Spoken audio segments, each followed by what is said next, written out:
Welcome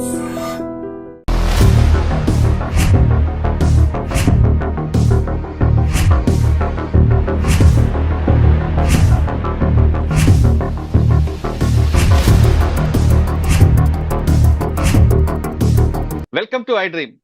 మాజీ miss Vizag అన్యాయం జరిగింది. తన భర్త మరో అమ్మాయితో కాపురం చేస్తుండగా రెడ్ హ్యాండ్ గా పట్టుకుంది. అమ్మాయి పోలీసులకు అప్పచెప్పింది. పోలీసులకు ఫిర్యాదు చేసినా పోలీసులు పట్టించుకోవట్లేదంటూ ఆమె వాపోతుంది. అసలు విశాఖపట్నం దస్పల హిల్స్ లో ఏం జరిగిందో ఒక్కసారి చూద్దాం.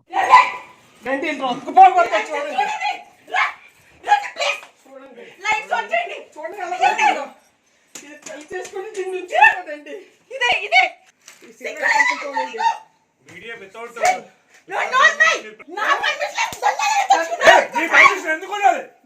మూడున్నర సంవత్సరాలు అయింది వదిలేసి నువ్వు నీ పర్మిషన్ ఎలా ఉంటుంది మాట్లాడక నువ్వు మా సంసారం నాశనం చేసిందే నువ్వు 3.5 సంవత్సరాలు అయింది నువ్వు వదిలేస్తే ఇంట్లో ఒక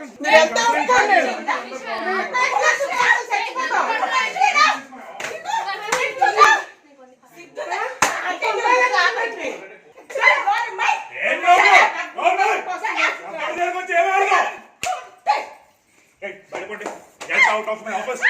Get out of my office.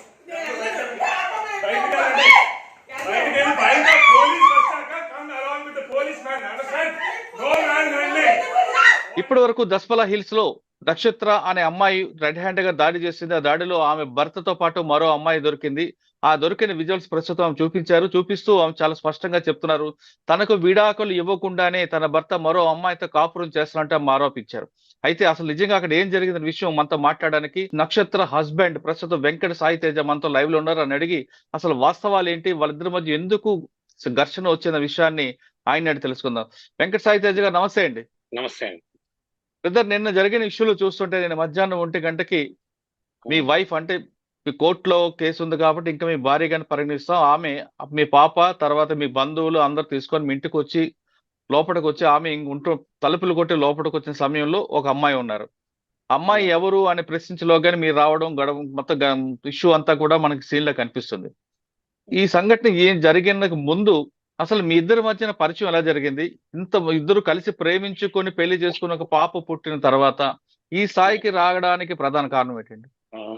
Sir, actual గా ఇప్పుడు ఫస్ట్ నుంచి చెప్పాలంటే 2013 అనుకుంటా అండి, అది in the year of 2013 okay నాకు ఫస్ట్ టైం ఒక సినిమా అవకాశం వచ్చిందండి. లోకల్ గా వైజాగ్ లోనే ఉండే ఒక లోకల్ డైరెక్టర్ గారు మీకు అవకాశం ఇస్తానంటూ మా ఇంటికి వచ్చి మీ అబ్బాయిని మేము పెట్టుకుంటాం అని అనడం. దాని తర్వాత ఆ సినిమాకి సంబంధించిన పోస్టర్ ఫోటోషూట్ కని చెప్పి ఒక రోజు ఒక స్టూడియోకి ఫోటోషూట్ కని పిలిచారట. రైట్. ఆ ఫోటోషూట్ కి వెళ్ళిన రోజు అక్కడ ఈవిడ ఫస్ట్ టైం నాకు కనిపించారట. నక్షత్ర గారు పరిచయం చేయడమే, ఈవిడ ఆల్రెడీ 2 సినిమాలు చేశారు, నువ్వు కొత్తవాడివి, సో ఈవిడతో కొంచెం జాగ్రత్తగా ఉండు అని చెప్తూ పరిచయం చేశారు. సో పరిచయం చేసిన రోజు ఫొటోస్ అవి తీశారు, ఫోటోషూట్ అయ్యింది. విత్ ఇన్ 1 వీక్ లోపు 2 రోజులు షూటింగ్ అయింది. గ్రాండ్ గా ఒక రోజు సినిమా ఓపెనింగ్ అయింది, ఒక టెంపుల్ లో ఓపెనింగ్ అయింది. దానికి కొంతమంది యాక్టర్స్ డైరెక్టర్స్ కూడా వచ్చారు. రైట్. ఏమైందో తెలీదు, సినిమాకి మరి ఫైనాన్షియల్ ప్రాబ్లమ్స్ వచ్చినాయో నాకు తెలీదు. ఆ సినిమా కొంచెం డిలే అయింది, షూటింగ్ మొదలు డిలే అయింది. ఈ డిలే అయిన గ్యాప్ లో డైరెక్టర్ దగ్గర నుంచి నా ఫోన్ నంబర్ తీసుకుని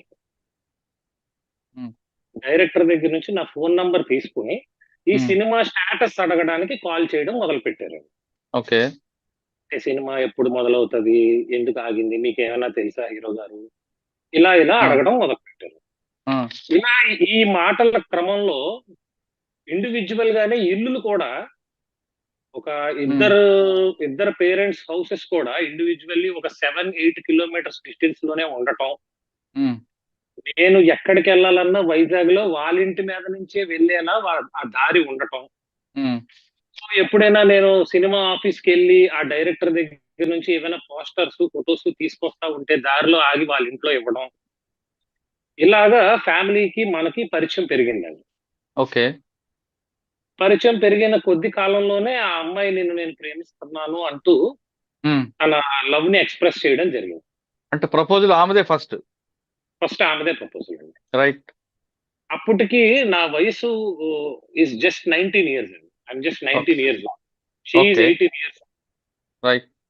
అంటే మీ ఇద్దరి మధ్య సంవత్సరం తేడా ఉంది. సంవత్సరం కూడా పూర్తిగా లేదు సార్. ఒక 7 నెలలు 6 నెలలు ఉందండి. 6 మంత్స్. అయితే ఎప్పుడైతే ఆవిడ ఇలా చెప్పారో వెంటనే నేను యాక్చువల్లీ సారీ అండి, సినిమాలోని ఉండే అమ్మాయిని పెళ్లి చేసుకోవడం నాకు ఇష్టం లేదు ఫ్రాంక్ గా. మా ఇంట్లో నేను సినిమాలంటేనే చాలా నాళ్ళ టైం పట్టింది నాకు ఒప్పించుకోవడానికి. మా ఫాదర్ నన్ను ఒక ఇంజనీర్ గా చూడాలనుకుంటున్నారు తప్ప సినిమా యాక్టర్ గా చూడాలనుకోవట్లేదు.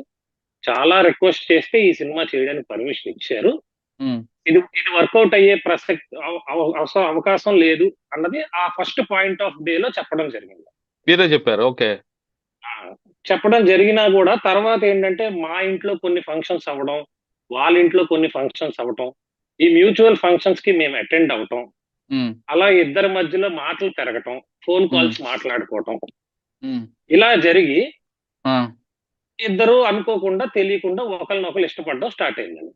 ఓకే. స్టార్ట్ అయినప్పుడు ఫస్టే క్లియర్ గా చెప్పిన విషయం ఏంటంటే అండి, వాళ్ళకి అప్పుడు వాళ్ళ పేరెంట్స్ కి ఈ విషయం తెలిసి వాళ్ళ పేరెంట్స్ మా పేరెంట్స్ ని అడగటానికి మా ఇంటికి వచ్చారు.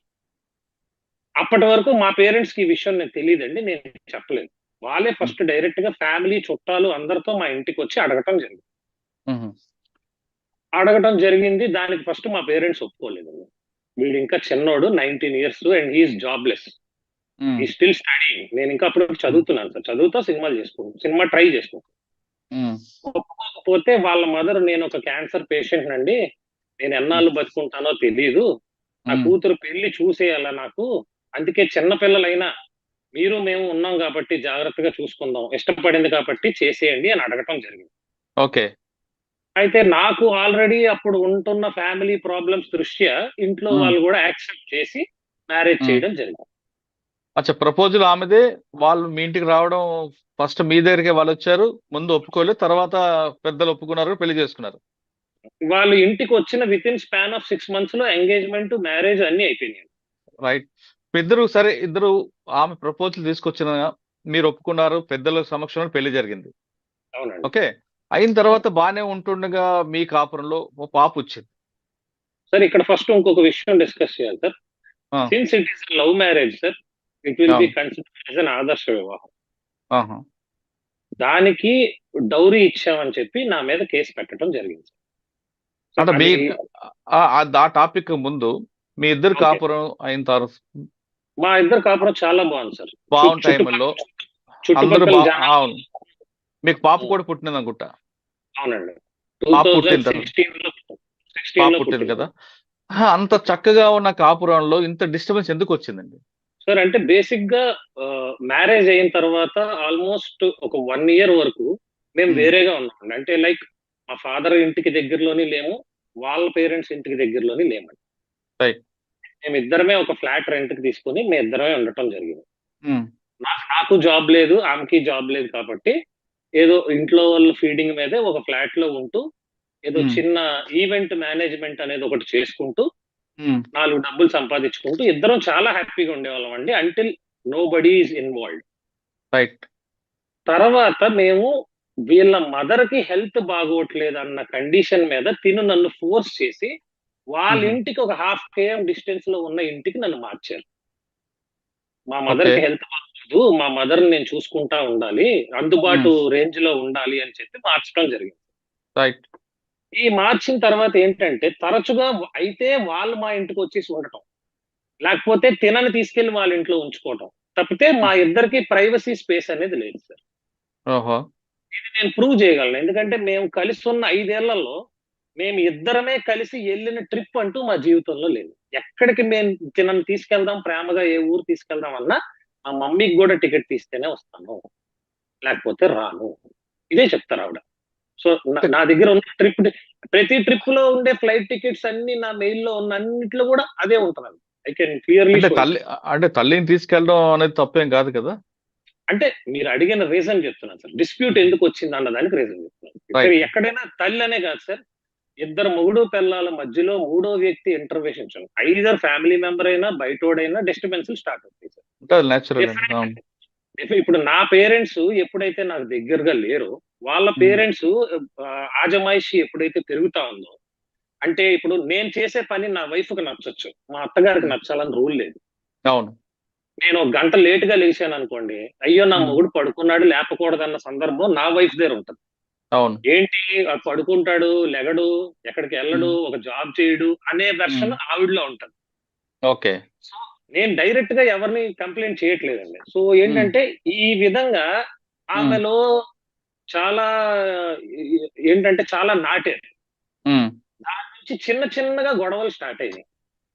ఆ, ఈ చిన్న చిన్న గొడవలు స్టార్ట్ అయినప్పటికీ కూడా ఏంటంటే నేను ప్రతిదానికి కాంప్రమైజ్ అయిపోతూ ఉండేవాడిని. ఓకే. ఎందుకంటే ఎందుకంటే నా ఏజ్ చిన్నది, ఆ, నా ఏజ్ కూడా చిన్నది. So because of maturity levels ఇంకా ఎదగలేకపోవడం, వయసు అవగాహన రాకపోవడం వల్ల చిన్న చిన్న గొడవలు పెట్టుకుంటా ఉంటది. ఆ, సో అది మనం పెద్దగా పట్టించుకోవద్దు, కొంత ఏజ్ ఆ, వస్తే తనే తెలుసుకుంటది అని చెప్పి నేను పట్టించుకునేవాడు కాదు. ఉమ్. అవి కూడా రొటీన్ ఫ్యామిలీకి, అందరి ఫ్యామిలీకి ఉండే గొడవలే, పెద్దవి ఏం ఉంటాయండి, కాదు. కామన్. ఏదో వంట బాగాలేదనో, లేకపోతే బయటకు తీసుకెళ్లలేదనో, లేటుగా వచ్చావనో సరే, ఇలాంటివి అవన్నీ ఉంటాయి. అవన్నీ సర్వసాధారణ, ప్రతి ఇంట్లో ఉంటాయి, ఇంటింటి రామాయణం ఇది. కానీ పాప ఇది పుట్టిన తర్వాత ఇది ఏంటంటే పాప ఎప్పుడైతే పుట్టిందో సార్, ఆ, ఇక్కడ నుంచి ఇవే చిన్న చిన్న గొడవలు వస్తే పాపను పట్టుకుని వాళ్ళ ఇంటికి వెళ్ళిపోవడం, 4-5 డేస్ నాకు పాపను చూపించకపోవడం అనే గేమ్ పాప ఆ, పుట్టిన దగ్గర నుంచి స్టార్ట్ అయింది. అంటే ఎమోషనల్ బ్లాక్మెయిలింగ్. పాప అంటే చిన్న పిల్ల మనకి పుట్టిన మనం చూడకుండా ఉండలేం కదా సార్, ఒక అవును. రోజు ఉండటం కూడా కష్టం. అవును. ఇది ఇది స్టార్ట్ చేశారండి. ఓకే. పాపను చూపించు అంటే ఇప్పుడు పాపను చూడాలంటే నేను నా అన్ని చంపుకొని వాళ్ళ ఇంటికి వెళ్ళి ఉమ్, సారీ చెప్పేస్తే పాపను చూడడానికి అవుతుంది. ఓకే. ఒక 10 సందర్భాల్లో 9 సందర్భాల్లో తగ్గగలిగిన ఏదో ఒక సందర్భంలో మనం తగ్గలేకపోయేది వస్తుంది మనకు కూడా. అవును. అలాంటి సందర్భంలో జరిగిన గొడవకి వాళ్ళ పేరెంట్స్ మా పేరెంట్స్ కలిసి వచ్చి కూర్చొని మాట్లాడి ఊరుకోపెట్టే స్థాయికి వెళ్ళింది. ఆ, ఇలా రెగ్యులర్ గా జరుగుతూ ఉండేదండి.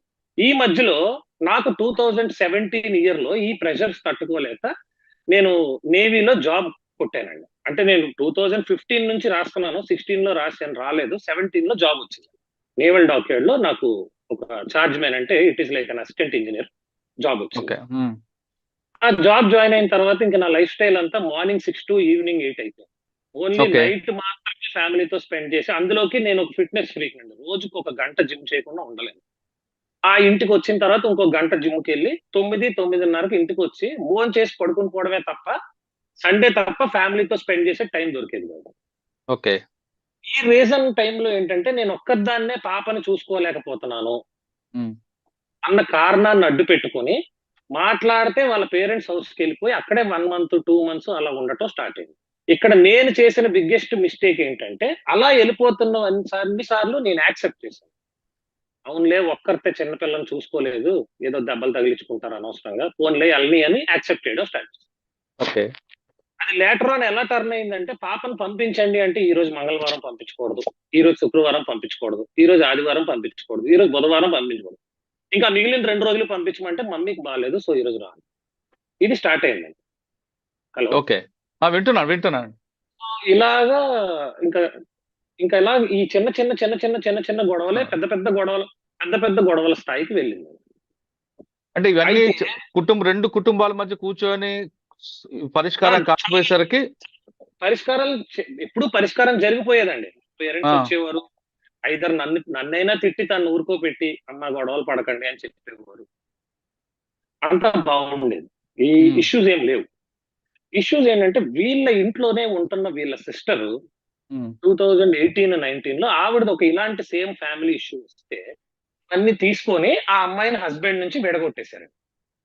ఓహో, ప్రెగ్నెంట్ అమ్మాయినే హస్బెండ్ నుంచి విడగొట్టేసి ఆ అమ్మాయికి అబార్షన్ చేయించేశారు. అయ్యో. ఇవి చూసిన తినకి ఏంటంటే ఈసారి నుంచి గొడవ అయితే పోలీస్ అని భయపెట్టచ్చు, కోర్ట్ అని భయపెట్టచ్చు, మీడియా అని భయపెట్టచ్చు అని కొత్త కొత్తగా విషయాలు తెలుస్తుంది. నేను చెప్తున్నా, తనది తప్పని ఈ రోజుకి నేను చెప్పట్లేదండి. తనకి నేర్పారు. తను ఆ రోజు నుంచి గొడవ విన్నప్పుడు, ఇంతకు ముందు గొడవ అయితే తిట్టుకుంటారు, ఒక ఉమ్, గంట పోతే కాంప్రమైజ్ అవుతారు. ఆ రోజు నుంచి గొడవ అయితే నేను పోలీస్ స్టేషన్కి వెళ్ళిపోతాను, నీ మీద కేసు పెట్టేస్తాను అని బెదిరించడం, లేదంటే నేను సూసైడ్ చేసుకుంటానని తలుపులు వేసేసుకోవడం రూమ్ లోకి వెళ్ళి. ఈ ఎమోషనల్ బ్లాక్మెయిల్స్ చేయడం అనేది చాలా స్టార్ట్ చేసింది. ఆల్రెడీ అయితే 20. చెప్పండి. కరెక్ట్ గా లాక్డౌన్ పెట్టే ముందు రోజు తన బర్త్డే అండి. ఉమ్, తన బర్త్డేకి నేను 1,20,000 పెట్టి ఒక స్కూటీ, ఒక 50,000 ఖర్చు పెట్టి తన బర్త్డే నైట్ 12 గంటలకు చేశాను. చాలా గ్రాండ్ గా తన బర్త్డే చేసి నెక్స్ట్ రోజు నుంచి లాక్డౌన్ ఏదో పెట్టారండి. మార్చి 22వ తారీఖు నుంచో 23వ తారీఖు నుంచో లాక్డౌన్ పెడితే ఉమ్, ఇక్కడ ఉంటే సేఫ్ కాదు, అక్కడ ఉంటే మా మమ్మీ ఆ హైజీన్ అది చూసుకుంటది, ఇంట్లోకి ఎవరిని రాకుండా చూసుకుంటది, పాప చిన్నది కదా, సో మేము అక్కడ ఉంటాము అని చెప్పి అక్కడికి వెళ్ళారండి. అయితే ఇందులో నేను కోవిడ్ లో ఆ, రోడ్ల మీద వెళ్ళి బెగ్గర్స్ అందరికి ఫుడ్ పంచేవాడిని. రోజు రోజు ఫుడ్ పార్సెల్స్ నా సొంత డబ్బులు ఖర్చు పెట్టి నేను పంచేవాడిని రోడ్ మీద, ఓకే. హ్యుమానిటేరియన్ గ్రౌండ్స్ లో. సో ఒక రోజు వాళ్ళ మదర్ నన్ను భోజనానికి పిలిచారు. రీజన్స్ చాలా సిల్లీగా ఉంటాయి సార్, మీరు అడిగారు ఉమ్, కాబట్టి చెప్తున్నాను. ఓకే. భోజనానికి పిలిస్తే నేను ఈ ఫుడ్ పంచుతూ పంచుతూ ఇంటికి వెళ్ళేసరికి 3 అయ్యింది వాళ్ళ ఇంటికి. నేనేంటంటే బయట అంతా తిరిగి వచ్చాను, ఇప్పుడు ఇంట్లోకి రాకూడదు, క్యారేజ్ ఇచ్చేసేయండి, మన ఫ్లాట్కి వెళ్ళి తింటాను అని చెప్పాను. వాళ్ళ మదర్ కి తినికి కోపం వచ్చి క్యారేజ్ ఇలా ఇసిరారు సార్ నా మీదకి, ఇక తిన అని ఇలా ఇసిరారు. ఉమ్, వెంటనే కోపం వచ్చిన నేను అక్కడి నుంచి అరుచుకుంటూ, నేను ఏమైనా ఉమ్, బెగ్గరని అనుకుంటున్నారా, ఆ మాత్రం ఫుడ్ తినలేను అనుకుంటున్నారా, నాకేం అవసరం లేదు అని క్యారేజ్ వదిలేసి వెళ్ళిపోయాను. ఉమ్, ఆ రోజు తర్వాత 6 మంత్స్ నాకు వాళ్ళ అమ్మాయిని వాళ్ళు చూపించలేదండి. 6 ఓకే. మంత్స్. ఉమ్, అది అది చిన్న మాటకి వాళ్ళు 2 వల్గర్ వర్డ్స్ తో మా ఫాదర్ వాళ్ళ ఇంటికి వెళ్ళి, నీ కొడుకు ఇలాంటోడు, నీ కొడుకు అలాంటోడు, అది ఇది పట్టించుకోడు, ఇది లేదు అది లేదని ఎలిగేషన్స్ పెట్టుకుని ఇప్పట్లాగే మేము మా అమ్మాయిని పంపించాం అని చెప్పేసి ఒక 6 మంత్స్ ఉంచేసుకున్నారు. ఆ టైంలో మాత్రం ఈ పాప అనే వీక్నెస్ తోనే నాతో వీళ్ళు ఆడుకుంటున్నారు, ఉమ్, నేను కూడా కొంచెం స్ట్రాంగ్ గా ఉంటేనే గానీ ఇది సెట్ అవ్వదు, లేకపోతే ఇది అలవాటు అయిపోతుంది ప్రతిరోజు గొడవ అని చెప్పి నేను ఉమ్, కూడా 6 మంత్స్ పాపను చూడకుండా ఉన్నానండి. ఓకే. అయితే ఈ 6 మంత్స్ గ్యాప్ మధ్యలో నేను ఒక వెహికల్ కొన్నాను. ఆ వెహికల్ ఫస్ట్ నా కూతురే కూర్చోవాలా కారులో, ఉమ్, తీసుకుని రండి అని ఫోన్ చేస్తే, నువ్వు నువ్వు ఈ 6 నెలల్లో ఎవరెవరితో పడుకుని సంపాదించుకున్నావో మేము ఎక్కం ఆ కారు అన్నారు. అక్కడికి హర్ట్ అయ్యాము. అక్కడికి హర్ట్ అయ్యాం. సరే 6 మంత్స్ తర్వాత మళ్ళా మా పేరెంట్స్ మాట్లాడి వెళ్ళి తీసుకొచ్చి కూల్ చేసి తెచ్చి, అమ్మా నువ్వు తేజ వాళ్ళ ఇంటి దగ్గరలో ఉండొద్దు, మా ఇంటి దగ్గరలో ఉండొద్దు, మేము వేరే ఇల్లు తీస్తాం అందులో ఉండండి అని మళ్ళీ ఇల్లు మార్చి పెట్టారు. రైట్. 3 డేస్ కూడా ఇంట్లో లేరండి. నాకు షూటింగ్ అవకాశం వచ్చింది, నేను షూటింగ్కి వెళ్ళాను. ఉమ్, షూటింగ్కి వెళ్తే వాళ్ళ ఇంటికి వెళ్ళారు, ఏం జరిగిందో తెలియదండి. మా ఇద్దరి మధ్యలో గొడవ లేదు, ఏమీ లేదు. సడన్ గా వెళ్ళి పోలీస్ స్టేషన్ లో నన్ను కొట్టాడు అని కేసు పెట్టారు. ఈ దిశ పోలీస్ స్టేషన్ లోనా? ఆ దిశ పోలీస్ స్టేషన్ లో కేసు అవ్వలేదు, అప్పుడు వెళ్ళి కంప్లైంట్ ఇచ్చారు. వాళ్ళు నన్ను పిలిచారు. వాళ్ళు నన్ను పిలిచి, తేజ గారు ఇలా మీరు కొట్టారంట, ఇదంట అదంట అంటే, నేను కొట్టలేదండి. ఏమమ్మా కొట్టాడా అని అంటే, అవన్నీ పక్కన పెట్టండి, కొట్టడాలు అవన్నీ పక్కన పెట్టండి, ఆ అబ్బాయి సినిమాలు మానేయాలి, సినిమాలు మానేయకపోతే మా అమ్మాయిని పంపించాం అని వాళ్ళ మదర్ ఫస్ట్ అన్నారండి దిశ సిఐ గారి ముందు. అప్పుడు సిఐ గారి పేరు నిర్మలా గారు ఏదో. ఆవిడ ముందే వాళ్ళ మదరు, సినిమాలు మానకపోతే మా అబ్బాయిని పంపించాం. అయితే అమ్మా ఎవరో ఒకరు తగ్గాలి కదమ్మా, మీకు ఒక 6 మంత్స్ టైం ఇస్తున్నాము, మీరు ఆలోచించుకోండి, మేము ఇప్పుడు కేసు కట్టం అని చెప్పి పంపించేశారండి. ఓకే. మళ్ళీ 6 మంత్స్ తర్వాత వెళ్ళి నన్ను పిలవకుండానే వెళ్ళి ఎఫ్ఐఆర్ అయిపోయిందని నాకు ఫోన్ వచ్చింది. ఏసీపీ గారు నన్ను పిలిచి అడిగారండి, ఏం జరిగింది మొత్తం అని అంటే, బాబు నువ్వు రోజు మందు తాగి వస్తావంట, ఆ అమ్మాయిని కొడతావంట, అలానే నువ్వు సినిమాలు చేస్తూ అమ్మాయిని పట్టించుకోవంట, నువ్వు జాబ్ ఉందనే నీకు పెళ్లిని ఇచ్చారంట, లేకపోతే ఎమ్ముకోదురంట, నువ్వు సినిమా వాడు అని తెలిస్తే పెళ్లిని ఇచ్చేవారు కాదంట అనేది చెప్పడం జరిగిందండి. ఓకే. చెప్తే నేను ఏసీపీ గారు క్లియర్ గా చెప్పాను, మేడం 2015 లో మ్యారేజ్ అయినప్పుడు నాకు జాబే లేదు, నేను 2017 మే 22 జాబ్ జాయిన్ అయ్యాను, మరి జాబ్ ఉందని పిల్లనివ్వడం ఏంటంటే అది అబద్ధం. మీ మీద 543 క్రైమ్ నెంబర్ 2021 లో ఎఫ్ఐఆర్ ఇష్యూ అయింది దిశలో. మీ మీద చార్జ్ షీట్ వేశారు, మీకు కౌన్సిలింగ్ చేశారు, మీరు వినకపోతే మీకు అరెస్ట్ కూడా చేసినట్టున్నారు. అవునండి. అంటే వినకపోవడం అంటే అంటే మీరు వినడం అంటే మీరు కౌన్సిలింగ్ లో కౌన్సిలింగ్ వచ్చి వెళ్ళుంటారు, కౌన్సిలింగ్ కూడా మీ ఇద్దరి మధ్యన కూడా ఇంకా అది కలిసేటట్టు లేదు అని చెప్పి అరెస్ట్ చేసి పంపించుంటారు. పాయింట్ అండి, సినిమాలు మానేయడం ఒక్కటే పాయింట్ తెచ్చారండి వాళ్ళు, కొట్టానని కానీ ఏవీ తేలేదు, కంప్లైంట్ లో రాసిన ఏ మాటలు ప్రస్తావనకు తేలేదు. సినిమాలు మానేస్తే ఆ రోజు సిఐ గారి ముందు జరిగింది ఏంటంటే, కాంప్రమైజ్ అవ్వాలంటే సినిమాలు మానేయాలి అని అడిగారు, నేను సినిమాలు మాన్ను అని చెప్పాను. అయితే ఇద్దరి మధ్యన తెగేది లేదని చెప్పేసి ఎఫ్ఐఆర్ చేశారు. రైట్ అండి. అందులో మీకు 498 506 పెట్టారు. అంటే మీరు అప్పటికే వేధిస్తున్నారని రకరకాల సెక్షన్స్ వచ్చింది. అందులో అవునండి. మీకు అరెస్ట్ చేశారు, చార్జ్ షీట్ కూడా వేశారు. అవునండి. రైట్. మీరు ఒక్కసారైనా ఆలోచించారా మీరిద్దరి మధ్యన ఈగో ఫీలింగ్ కి? వాళ్ళ అమ్మాయికేమో సినిమాలు మానేయాలి మీరు అనేది ఆ అమ్మాయి రీజన్. అవునండి. రైట్. మీకు సినిమాలే ప్రాణం అని మీ రీజన్. అవునండి. కానీ మీ ఇద్దరి మధ్యన ఒక అమ్మాయి మీ పాప సఫర్ అవుతుంది ఎప్పుడైనా ఆలోచించారా మీరు? ఆమెకి సార్ లేకపోవచ్చు. కానీ మీకు ఉండాలి, ఒక తండ్రిగా ఉండాలి కదా. సార్ నేను ఆల్మోస్ట్ గొడవలు మొదలైన తర్వాత పాప పుట్టిన దగ్గర నుంచి 3 నుంచి 4 సంవత్సరాలు ఇలా అనుకునే స్ట్రగుల్ అవుతా గడిపానండి నా లైఫ్. రైట్. ఎందుకంటే మీకు ఎగ్జాంపుల్ చెప్పాలంటే 2015లో నేను మొదటి సినిమా చేస్తే రెండో సినిమా 2020లో చేశానండి. ఈ 5 ఏళ్ళు నేను నా ఫ్యామిలీకి కట్టుబడి ఒక్క ఆడిషన్ కి గానీ హైదరాబాద్ వెళ్ళి ప్రయత్నించటం కానీ దేనికి ఏ పని చేయలేదండి. పూర్తిగా కట్టుబడి ఉన్నాను. రాక వెతుక్కుంటూ ఒక సినిమా వచ్చింది. దీన్ని వదలకూడదు. అవకాశం రావడం చాలా కష్టం. కొన్ని లక్షల మంది ఎదురు చూస్తా ఉంటారు. నేను ప్రయత్నించకుండా వచ్చిన అవకాశం. ఇది నన్ను చేయనివ్వండి అని వాళ్ళ మదర్‌ని, వాళ్ళ ఫాదర్‌ని ప్రాధేయపడ్డా. కరెక్టే అండి. మీ వెర్షన్ బానే ఉందండి. నేను అమ్మాయిది తప్పట్లేదు, మీది కాదు. కానీ మీ పాప పాప కోసం గురించి ఆలోచించారా? రేపు మీ పాప స్కూల్‌కి వెళితే మీ డాడీ ఏరు అని ఎవరైనా అడిగితే ఆ ఏ రోజు సమాధానం చెప్తారు? సార్ ఆ రోజు ఉన్న పర్టిక్యులర్‌గా ఆ మూమెంట్ ఆఫ్ టైమ్‌లో ఇది ఏదో కక్ష సాధింపు చర్యే గాని విడిపోయేంత ఇది కాదు అని అనుకోవడం జరిగింది. నా నా మీరు మైండ్‌లో ఇదేదో ఓకే. కక్ష సాధిస్తారు. ఆ కేసులన్నీ తప్పని తేలిన తర్వాత ఆళ్ళే మళ్ళీ వచ్చేస్తారు. మళ్ళీ హ్యాపీగా ఉంటాం. It will take just 6 months time అంతే. 6 మంత్స్ మనం వాళ్ళని చూడకుండా ఉంటేనే మన లైఫ్ బావుంటదనుకుంటే, దానికైనా మన లైఫ్ బాగు చేసుకోవడం ఇంపార్టెంట్ అన్నది నేను ఫీల్ అయ్యాను. రైట్. రోజు ఉండి తన్నుకోవడం కన్నా స్టేషన్‌కెళ్లారు. ఎలాగో నా జీవితంలో ఎప్పుడు పోలీస్ స్టేషన్‌లో అడుగు పెట్టలా. ఫస్ట్ టైమ్ నన్ను, నా పేరెంట్స్‌ని అందరిని పోలీస్ స్టేషన్‌కి తీసుకెళ్లారు. హ్మ్. ఇంక ఇది కూడా జరిగిపోయిన తర్వాత ఇంక దేనికి లైఫ్ సెట్ అయ్యే వైపు ఆలోచించాలి తప్ప, ఇప్పుడు పోనీ ఆవిడకి అనుమానం ఉంది. ఒక కోర్టుకో, పోలీస్ స్టేషన్‌కో ఎళ్తే కాదు మంచోడు అని క్లీన్‌గా వైట్ పేపర్‌లో బయటకొచ్చాడనుకో, హ్మ్. ఆవిడే మళ్ళీ సారీ చెప్పుకొని వచ్చేస్తది కదా! నాకైతే యాక్సెప్ట్ చేసేదే ఉందండి. నాకు ఎప్పుడు కేసులు పెట్టారని కోపాలు లేవు. ఎన్ని కౌన్సెలింగ్‌లకి పిలిచినా ఎళ్ళాను కలుద్దామని. హ్మ్. కానీ ఏ కౌన్సెలింగ్‌కి ఎళ్ళినా ఆ దిశ తర్వాత ఆవిడ ఒకసారి వుమెన్ వెల్ఫేర్ డిపార్ట్‌మెంట్ అనే దానికి కౌన్సెలింగ్‌కెళ్తే వాళ్ళు నన్ను అడిగినప్పుడు మీరు కలుస్తారా అంటే నేను కలుస్తానండి అని చెప్పాను. ఆ రోజు నా సొంత కూతురుతో నన్ను తిట్టిచ్చారండి వీళ్ళు. చిన్న పిల్లతో తిట్టిచ్చారు. మా నాన్న చచ్చిపోయాడు నువ్వెవడివి అని అనిపిచ్చారు. వాళ్ళ ముందే వుమెన్ వెల్ఫేర్ డిపార్ట్‌మెంట్ ఆఫీసర్స్ ముందే. అంటే పాపకి అనిపిచ్చా తెలీదండి. చిన్న సార్ పాపకి తెలీదు. వీళ్ళు అనిపించుంటారు వీళ్ళు. అదే చిన్న పాపకి ఎవరేం చెప్తే అదే అంటారు కదా సార్. హ్మ్. చిన్న పాప అన్నది నన్ను. నాకు ఏడ్చాను సార్ ఆ రోజు. ఆళ్ళ ముందు ఏడ్చుకుంటూ హ్మ్. మేడం అయినా ఏది జరిగినా I want my wife and daughter back. మీరేం చేసినా అదే చేయండి అంటే, అమ్మా అతనికి నువ్వు కావాలంట. మరి నీ డిమాండ్ ఏంటి? అంటే సినిమాలు స్టార్ట్ చేశా. స్టార్ట్ చేస్తే వాళ్ళు ఒప్పించారు. అమ్మ సినిమా వదిలేయమ్మా. అతను చిన్నప్పటి నుంచి కల 8 సంవత్సరాల నుంచి హ్మ్. డైటింగ్ చేస్తూ, ఒక పూటే తింటూ, అది కూడా బ్రౌన్ రైస్ తింటూ ఎంత కష్టపడుతున్నాడు కదమ్మా! అది ఆ క్వాలిటీ నచ్చే కదా ప్రేమించావు. సినిమాలో అందంగా ఉన్నాడన్న క్వాలిటీ నచ్చే కదా ప్రేమించావు. అది కాకుండా ఇంకేమైనా అడుగమ్మా అన్నారు. అడిగితే హ్మ్. నాకు ఇవన్నీ వద్దండి. నాకు ఒక ₹3,00,00,000 ఇమ్మనండి. నేను ఎక్కడ సంతకం పెట్టమంటే అక్కడ పెట్టేస్తాను. తన లైఫ్ తను చూసుకోమనండి. నా లైఫ్ నేను చూసుకుంటాను అని. హ్మ్. నేను వెంటనే ఆ కోపంతో 3,00,00,000 కాదు నేను ₹30 కూడా ఇవ్వను. అసలు నాకు విడిపోవాలన్న ఆలోచనే లేదు. నేను కోర్ట్‌కెళ్తాను. నేను ఫైట్ చేస్తాను. అని చెప్పేసి అక్కడి నుంచి లెగిసి వచ్చేయడం జరిగింది. రైట్ అండి. చార్జ్ షీట్ తర్వాత వేశారు. జరుగుతుంది. సార్ దాదాపు 3 సంవత్సరాలయింది ఈ కేసు అంతా జరిగి. అవునండి.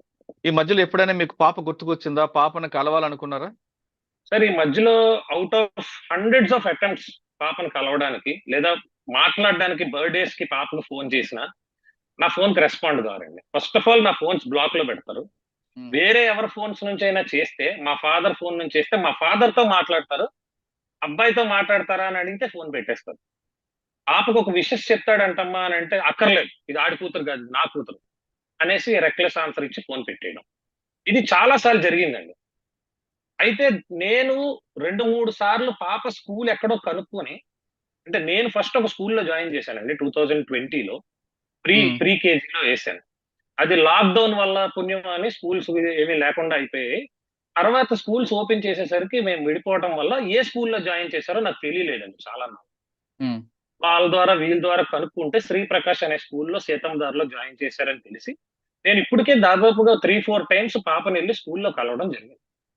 అక్కడికి ఈమె కూడా వచ్చి నన్ను చూసి మా ముగ్గురం కలిపి ఆ పక్కనే ఉన్న రెస్టారెంట్ లో కూర్చొని మాట్లాడుకుంటూ భోజనాలు చేసాం. ఒక్క 3 నెలల క్రితమే ఆ పాపని నేను సిఎంఆర్ సెంటర్ కి తీసుకెళ్లి బోల్డ్ బొమ్మలు కొనడం ఇవన్నీ జరిగాయండి. పాపకి అటెండ్ చేయట్లేదు అంటే ఎలిగేషన్ వెయ్యాలి అని అంటే ఏదైనా ఇట్స్ వెరీ చీప్. ఎంత చీప్ అంటే నా సినిమాకి కూడా డబ్బులు ఇన్వెస్ట్ చేశాను అని ఏదో ఎలిగేషన్ చూశాను నేను టీవీలో. అవును. అది ఎందుకంటే పెద్ద producer is a very big builder. ఆయన మా దగ్గర ఎందుకు డబ్బులు తీసుకుంటాడండి? నేను ఆ సినిమాకి డబ్బులు తీసుకొని పని చేశాను. I received some money. నాకు ఫ్లైట్ టికెట్స్ వేశారు, నాకు అకామిడేషన్ ఇచ్చారు. నేను ఎందుకు తిరిగి వాళ్ళకి డబ్బులు ఇవ్వాలి? అది వీళ్ళెందుకు ఇవ్వాలి? అది మీరు నేను 4 సంవత్సరాల క్రితం విడిపోతే 2021లో చేసిన సినిమాకి మీరెందుకు వచ్చి డబ్బులు ఇచ్చారు విడిపోయిన వాడికి? మీ మీద ఎలిగేషన్ ఆమె చాలా స్పష్టంగా చెప్తున్నారు. సినిమాలో డబ్బులు పెట్టడమే కాకుండా సాయికి నా హస్బెండ్ కి రోజుకు అమ్మాయి కావాలి, అమ్మాయి లేకపోతే నిద్రపోడు. ఇప్పుడు ఈరోజు దొరికిన అమ్మాయి కూడా ఎవరినో తీసుకొచ్చాడు, నాకు విడాకులు ఇవ్వకుండా మరో అమ్మాయిని పెళ్లి చేసుకున్నాడు అంటూ ఆమె చెప్తుంది. సో ఫస్ట్ థింగ్ క్లారిఫై చేయాల్సింది ఏంటంటే నాకు ఇంకొక పెళ్లి ఏం అవ్వలేదండి. సెకండ్ థింగ్ ఏంటంటే నేను దొరికిన అమ్మాయి అంట. అది నా ఆఫీస్ సార్, నా ఇల్లు దానికి దగ్గరలోనే ఉంది. కావలిస్తే నా ఇల్లు చూపిస్తారు. సార్ ఒక్క నిమిషం లైన్ లో ఉండండి. ఇప్పుడు మీకు ఫస్ట్ కేసు రిజిస్టర్ చేసిన దిశ ఏసీపీ వివేకానంద గారు ప్రస్తుతం అంతా లైన్ లో ఉన్నారు. అని అడిగి మీ కేసు వివరాలు తెలుసుకుందాం. సార్ నమస్తే సార్, గుడ్ ఈవినింగ్. నమస్తే అండి, గుడ్ ఈవినింగ్. చెప్పండి సార్. నక్షత్ర వర్సెస్ సాయి తేజ, అవునండి. ఆ కేసు వివరాలు ఏంటి సార్? అసలు ఈ త్రిపురాన నాగసాయి నక్షత్ర అనే ఆమె ఈ 24/9/21 ముందుగా గొడవ పడినట్టుగా 24/9/21 కంప్లైంట్ ఇచ్చారండి ఇక్కడ దిశ పోలీస్ స్టేషన్ లో. అప్పటి ఏసీపీ మేడం గారి దగ్గర ఒక కంప్లైంట్ లాడ్జ్ చేయడం జరిగింది. దాని మీద ఒక కేసు కూడా నమోదు చేశారండి. Crime number 543/21. ఓకే. ఈ 498, 506 red with 3.4 of DP act కింద కేసు నమోదు చేశారు. ఓకే. దాంట్లో దర్యాప్తులో భాగంగా వీళ్ళందరూ కూడా ప్రొసీజర్ ప్రకారము అరెస్ట్ ప్రొసీజర్ ఫాలో అవడం జరిగింది. తర్వాత ఛార్జ్ షీట్ కూడా వేశారండి. అది కోర్టులో పెండింగ్ ఉందండి. ఈజ్ అండర్ ట్రయల్ లో ఉంది కోర్టులో. ఓకే సార్, ఆ కేసు కోర్టులో పెండింగ్ ఉంటుండగా ఆ అమ్మాయి ఈ రోజు మరొకసారి హస్బెండ్ ఇంటికి వెళ్ళి గొడవ చేయడం అనేది మనం ఏ విధంగా పరిగణన తీసుకోవాలండి? అది ఇప్పుడు అది యాక్చువల్ గా మా లిమిట్స్ లో కాదు అది జరిగింది. బట్ దాని మీద కన్సర్న్ కంప్లైంట్ ఇచ్చినట్టున్నారు. వాళ్ళు ఎంక్వైరీ కూడా చేస్తున్నట్టున్నారండి. మరి ఆమె ఏ బాధతో ఇచ్చారో ఆమె కూడా మరి స్త్రీగా ఆమె ఏదో బాధపడి ఉంటారు. దాని మీద ఆవిడ కంప్లైంట్ ఇచ్చినట్టుగా నేను కూడా మీడియాలో చూశాను. So already concern police station లో ఎంక్వైరీ చేస్తున్నారంటే ఈ స్టేజ్ లో నేను మాట్లాడడం కరెక్ట్ కాదు. అంటే ఆమె ఏమంటున్నారంటే ఛార్జ్ షీట్ వేశారుగా, నాకు ఇంతవరకు న్యాయం జరగలేదు కాబట్టి మరొకసారి వచ్చానంటే ఆవిడ అంటున్నారు. ఆమె వెర్షన్ అది అయ్యి ఉండొచ్చండి. దాని ప్రకారం ఆమె ఆల్రెడీ కంప్లైంట్ లాడ్జ్ చేసినట్టున్నారు కదా. దాని మీద చట్ట ప్రకారం ఏం చర్య తీసుకోవాలనేది కన్సర్న్ హైకోర్టు తప్పకుండా యాక్షన్. ఓకే సార్, ఇప్పుడు ఆల్రెడీ 498A 506 మీద కేసు రిజిస్టర్ అయింది. మరొకసారి అదే రీజన్స్ పెడుతూ మరో కంప్లైంట్ ఇవ్వచ్చా ఎక్కడైనా? ఆమె కంప్లైంట్ ఎప్పుడైనా ఇవ్వచ్చు. ఆమె బాధ మీద ఇవ్వచ్చు. ఉన్నప్పుడు ఈ ఫ్యాక్ట్స్ అన్ని ప్రకారం మేము యాక్షన్ తీసుకోవడం జరుగుతుంది. అంటే సేమ్ ఎలిగేషన్స్ పెడుతూ ఇవ్వచ్చా అని? ఇవ్వచ్చా అంటే ఆమె జరిగిన అన్యాయాన్ని ఎక్కడైనా ఆమె ఇచ్చుకోవచ్చండి.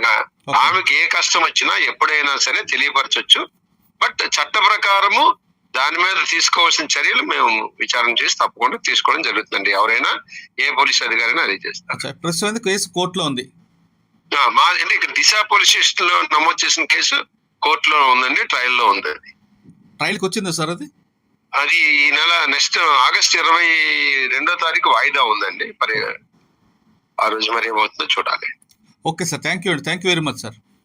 మంచిది సార్. సాయి చెప్తున్నారు, సార్ కూడా ఏసీపీ గారు చెప్తున్నారు స్పష్టంగా, ఇది ట్రయల్ కి వచ్చింది, ఆగస్ట్ లో దీని వాయిదా వస్తుంది కాబట్టి ఇంకా కోర్టుకు వెళ్ళిన తర్వాత ఆర్గ్యుమెంట్స్ కోర్టు నిర్ణయం తీసుకుంటారు తప్పు ఎవరిది అనేది.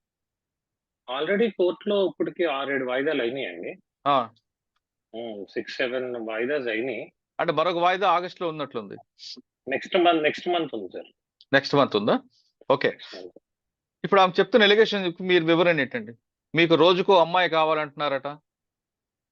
సినిమాల పేరు ఎలిగేషన్, సినిమాల పేరు వచ్చిన అమ్మాయిల్ని మీరు వాడుకుంటారని, ఇప్పుడున్న దొరికిన అమ్మాయితో మీరు దొరికారని కాబట్టి నాకు విడాకులు ఇవ్వకుండా మరో అమ్మాయిని పెళ్లి చేసుకుంటున్నారంటూ, నా భర్త చేసుకోవడం నేరం అంటూ ఆవిడ చెప్తున్నారు. విషయం, ఫస్ట్ ఆఫ్ ఆల్ నేను ప్రొడ్యూసర్ని కాదండి, నేను హీరో. అంటే నేను ఒక సాధారణమైన నటుడు అంటే I'm one of the technician. నన్నే రైట్ ఎవరో అవకాశం ఇవ్వాలి, నేను ఇంకొకరికి అవకాశం ఇచ్చే అంత స్కోప్ నా జీవితానికి లేదు. నాకే ఎవరో అవకాశం ఇవ్వాలి. నేను అవకాశం ఇస్తానంటూ అమ్మాయిల్ని ప్రలోభ పెట్టడం అనేది ఎవరు అంత పిచ్చోళ్ళు లేరు నమ్మడానికి, రావడానికి. అంటే ఎందుకంటే ఆడిషన్ పేరు మీద తీసుకొచ్చి అమ్మాయిని బుట్టలో వేసుకోవడం మీ హాబీ అంటూ. సార్, ఆడిషన్ చేసే అర్హత నాకు ఎలా వస్తుంది నేను ప్రొడ్యూసర్ని కాకపోతే? హీరో ఆడిషన్ ఎక్కడ చేయరు. వాళ్ళందరినీ పెట్టుకున్న తర్వాత ఆఖరిగా హీరో కింద ఒక 10 మందిని చూస్తారు.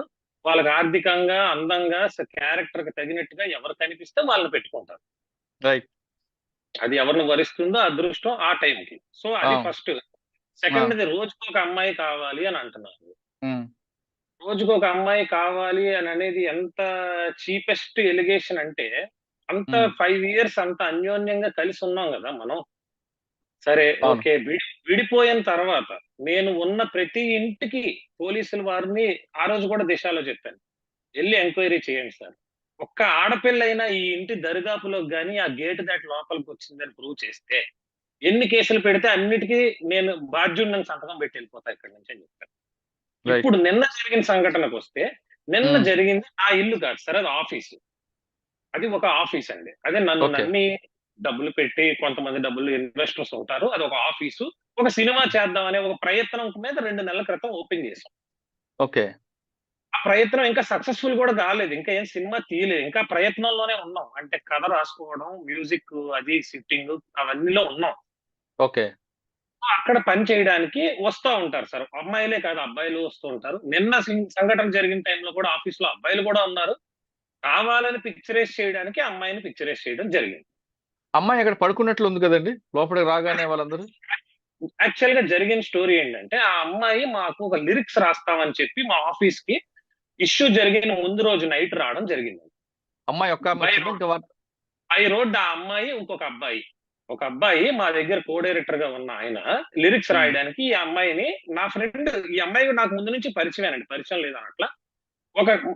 ఒకసారి ట్రై చేసి చూడండి, నా టాలెంట్ నచ్చితే పెట్టుకోండి అని అనడం జరిగింది, రావడం జరిగింది. ఆ టైంకి నేను లేకపోవడంతో మా స్టాఫ్ కాల్ చేసి, అమ్మాయిని నా రూమ్ లో పడుకోబెట్టండి, అబ్బాయిలతో పడుకోబెడితే బాగోదు, నా రూమ్ లో ఒక బెడ్ వేసేసి, లేకపోతే నా రూమ్ లో జనరల్ గా బెడ్ ఉండదండి, బెడ్స్ ఉన్న రూమ్ పక్క రూమ్, ఆ రూమ్ లో ఒక బెడ్ వేసేసి అక్కడ ఏసీ ఆన్ చేసి పడుకోబెట్టండి, అబ్బాయిలు ఇందులో పడుకోండి అని చెప్పడం జరిగింది. జరిగిన తర్వాత నేను మార్నింగ్ నా ఇంటి నుంచి జిమ్ కి వెళ్ళి ఒక 10:30-11 ప్రాంతంలో నేను ఇంటికి వచ్చాను. అది ఇంటి నుంచి ఆఫీస్కి వచ్చాను. నేను ఆఫీస్కి వచ్చే టైంకి ఒక అబ్బాయి ఏమో భోజనం తేడానికి వెళ్ళాడు, ఒక అబ్బాయి ఏమో అక్కడే ఉన్నాడు. నేను అప్పుడే లోపలికి వచ్చినాడు, ఆ అమ్మాయిని లేపుదాము భోజనానికి అని చెప్పి, మా ఫ్రెండే కదండి, బయట అమ్మాయి, పరిచయం లేని అమ్మాయి అయితే ఏం కాదు, పరిచయం ఉన్న అమ్మాయే. నేను లోపలికి వెళ్ళానండి. ఇట్లా లోపలికి వెళ్ళానో లేదో, 5 minutes లో ఫుల్ గా మీడియా ఎవరెవరో వచ్చేసి డోర్లు పద్దలు కొట్టేసి లోపలికి వచ్చేసి కెమెరాస్ పెట్టేసి స్టార్ట్ చేశారు. ఆ అమ్మాయి పాపం సరిగ్గా ఫుటేజ్ లో చూస్తే అమ్మాయి గాఢ నిద్రలో ఉంది. అవును. నేను నా పర్సనల్ వాష్రూమ్ అదే రూమ్ లో ఉంటదండి, అది నా రూమ్ కదా, నా ఆఫీస్ రూమ్. నేను జిమ్ నుంచి రోజు నాకు అలవాటు ఏంటంటే, జిమ్ నుంచి ఆఫీస్కి వెళ్ళి అక్కడ నాకు కొన్ని డ్రెస్సులు అక్కడ ఉంటాయి నాకు, నేను అక్కడే డ్రెస్ చేంజ్ చేసేసుకుని ఈవినింగ్ వరకు, నైట్ వరకు ఆఫీస్ లో టైం స్పెండ్ చేస్తాను. మళ్ళా నైట్ 7 o'clock ఇంకొకసారి జిమ్ కి వెళ్తాను. మళ్ళా వచ్చి 10, 11, 12 దాకా అందరితో స్టోరీ సిట్టింగ్స్ లో కూర్చొని నైట్ నా ఇంటికి వెళ్ళి పడుకుంటాను. ఓకే. ఎందుకంటే మాకు అక్కడ అంత కంఫర్ట్స్ ఏం లేవు. ఎవరో నాతో పని కోసం వచ్చిన వాళ్ళు పడుకోగలుగుతారు, కానీ నేను అప్పుడు పడుకోను. నాకు ఇంట్లో మంచి బెడ్ ఉంది, ఏసీ ఉంది, అన్ని సోఫిస్టికేటెడ్ ఫర్నిచర్ అంతా ఉంది. సో అక్కడ నేల మీద పరుపేసుకొని పడుకోవాల్సిన అవసరం నాకు లేదు. ఓకే. దాన్ని రాంగ్ వేలో పిక్చరైజ్ చేస్తున్నారని మీడియా రాగానే నేను అన్న ఫస్ట్ మాట ఏంటంటే, మీరు రాంగ్ వేలో పోర్ట్రే చేయకండి, అవసరమైతే డివోర్స్ తీసుకున్నాక పెళ్లి చేసుకునే రైట్ కూడా ఉంది నాకు. నేను అన్నది ఐ కెన్ మేక్ ఎనీవన్, అంటే ఈమెనే కాదు ఎవరినైనా డివోర్స్ తీసుకుని నాకు వైఫ్ ని చేసుకునే రైట్ ఉంది అన్నది నేను ఇంగ్లీష్ లో చెప్పాను. ఓకే. దానికి వీడియోలో కూడా క్లియర్ గా ఉందండి, ఐ క్యాన్ అన్నానా, ఆల్రెడీ చేసుకున్నాను అన్నానా అనేది ఉంది క్లియర్ గా వింటే.